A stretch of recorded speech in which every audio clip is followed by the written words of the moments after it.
उस संघ में, उस मीटिंग में एक बात कही कि संघ या भारतीय जनता पार्टी जब बात करती है तो मुस्लिम की बात करती है, लेकिन एक धड़ा है जो दिन प्रतिदिन अपने आकार को बहुत बड़ा कर रहा है, बहुत बड़ा कर रहा है अपने आकार को। शायद उसकी तरफ तुम्हारा ध्यान नहीं जा रहा है। इस देश की परिस्थितियों को बदलने के लिए जितना संघर्ष बहुजन महापुरुषों ने किया, सभी का सहयोग रहा, लेकिन उन्हीं के वंशज ऐसे हजारों प्रोग्राम कर सिर्फ बाबा साहब के जन्म दिवस पे ही नहीं, इस देश के अंदर संविधान को सर पर रखने वाला अगर कोई समाज है तो गर्व से कहते हैं कि वो हम लोग हैं। इस संविधान के बारे में चर्चा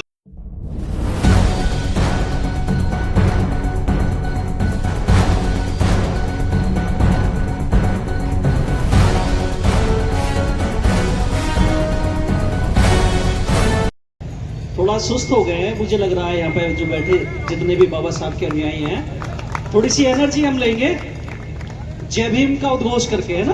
क्योंकि जब हम जय भीम बोलते हैं तो एनर्जी आती है बॉडी के अंदर। जय भीम, थोड़ा जोर से, जय भीम, जय भीम। सर्वप्रथम तथागत बुद्ध के चरणों में श्रद्धा सुमन अर्पित करते हुए, बाबा साहब के चरणों में श्रद्धा सुमन अर्पित करते हुए, मंच पर बैठे इस पंचशील सेवा समिति के अध्यक्ष डॉक्टर साहब, हमारे अतिथि वेद प्रकाश मिश्र जी, और बसपा की जान रहे बाबूजी, हमारे संगठन के राष्ट्रीय सचिव एडवोकेट प्रवीण जी, और संगठन सचिव महावीर आर्य जी, और हमारी क्षेत्र की जान हमारे प्रधान जी डॉक्टर साहब, वकील साहब, सिद्धार्थ साहब, बहन जी, और सभी को सम्मान देते हुए, क्योंकि टाइम ज्यादा हो रहा है, समय ज्यादा खिंच जाएगा, वकील साहब का सम्मान करते हुए, सभी का सम्मान करते हुए, मेरे सामने बैठे सभी बाबा साहब डॉक्टर अंबेडकर के अनुयायियों को मैं अपना सम्मान देते हुए अपनी बात रखूंगा। मैं ये बताना चाहूंगा, हमारे अतिथि, जब हमारी बात हो रही तो साहब ने कहा था कि तुम क्या जानते हो बाबा साहब के बारे में, तो मैं बताऊंगा। मैंने कहा सर मैं सुनना चाहेंगे आपको।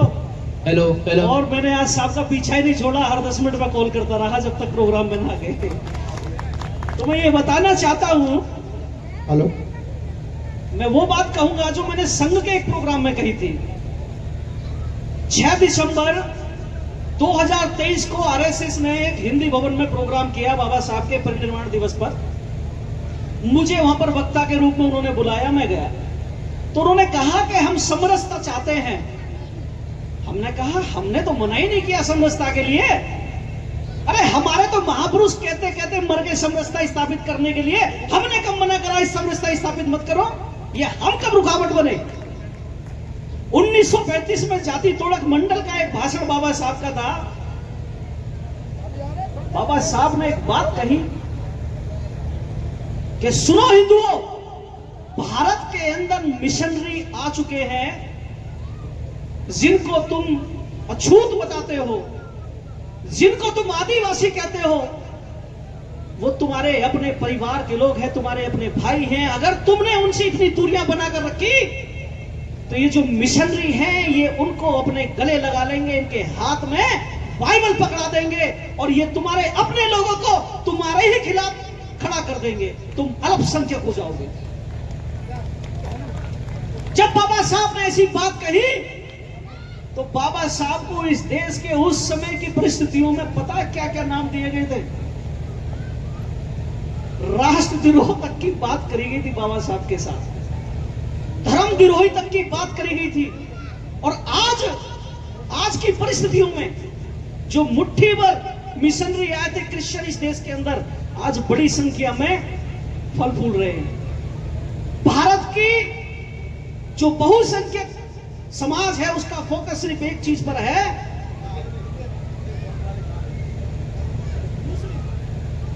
मैंने उस संघ में, उस मीटिंग में एक बात कही कि संघ या भारतीय जनता पार्टी जब बात करती है तो मुस्लिम की बात करती है, लेकिन एक धड़ा है जो दिन प्रतिदिन अपने आकार को बहुत बड़ा कर रहा है, बहुत बड़ा कर रहा है अपने आकार को। शायद उसकी तरफ तुम्हारा ध्यान नहीं जा रहा है। इस देश की परिस्थितियों को बदलने के लिए जितना संघर्ष बहुजन महापुरुषों ने किया, सभी का सहयोग रहा, लेकिन उन्हीं के वंशज ऐसे हजारों प्रोग्राम कर सिर्फ बाबा साहब के जन्म दिवस पे ही नहीं, इस देश के अंदर संविधान को सर पर रखने वाला अगर कोई समाज है तो गर्व से कहते हैं कि वो हम लोग हैं। इस संविधान के बारे में चर्चा में लाने वाले अगर कोई है तो वो हम हैं, बाबा साहब के अनुयायी। इस संविधान पर डिबेट कराने वाले भी हम लोग हैं। और आज जब भी किसी के साथ शोषण होता है तो वो अपने हाथ में संविधान लेके चलता है, कहता है ये भारत का संविधान है, इसने शोषण रोकने के लिए आदेश दिए हैं, करने के लिए नहीं। कहने का मतलब है किसी भी समाज को, किसी भी परिस्थितियों को दोहराया जाना ठीक नहीं।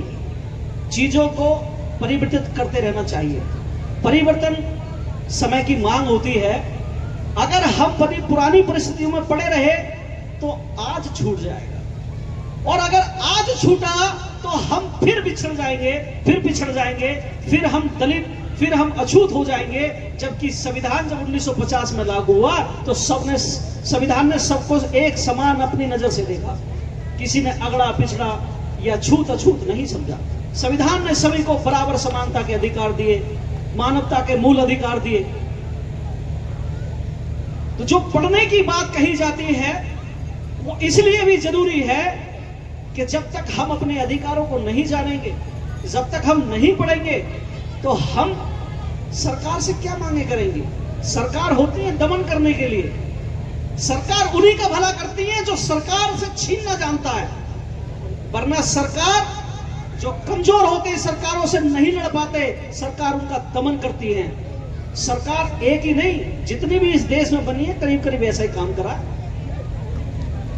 पूंजीपतियों को आगे बढ़ाने का काम किया है। आज भी आदिवासियों से उनकी जमीन, उनका घर, उनका जंगल छीनकर उन्हें नक्सल घोषित कर दिया जा रहा। किनके लिए? देश के कुछ चुनिंदा उद्योगपतियों के लिए, उस जमीन, उस धरती में से, उस वनों में से खनिज निकालने के लिए।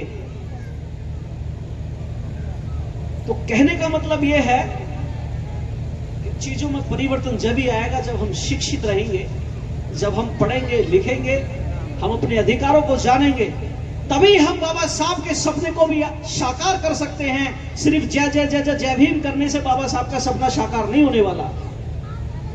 और जो बेसिक बातें सर ने बताई, क्योंकि हमारे लोगों में, हमारे समुदाय के अंदर एक बड़ी समस्या है कि उन्हें समाज, सरकार की स्कीमें पता नहीं होती सर। उन्हें नहीं पता, जो आपने बताया नहीं पता। ये बड़ी विडंबना है।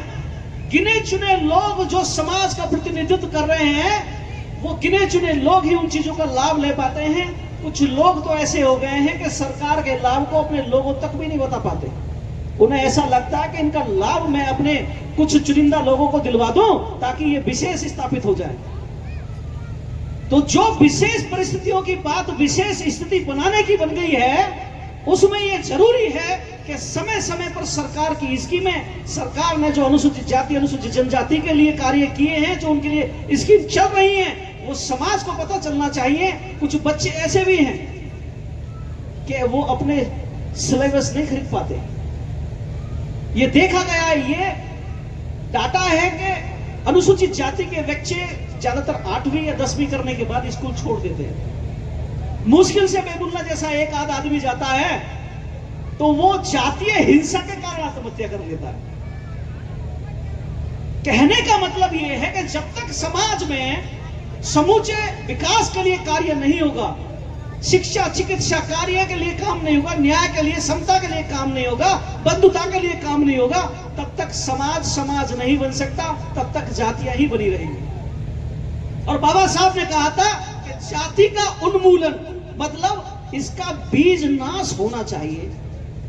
उन्मूलन का मतलब है कि बीज नाश, जाति का बीज नाश होना चाहिए, तभी एक समृद्ध भारत विकसित भारत और एक आधुनिक भारत बन पाएगा। मैं इन्हीं शब्दों के साथ अपनी वाणी को विराम देता हूं। आप सबने मुझे सुना, उसके लिए बहुत बहुत धन्यवाद।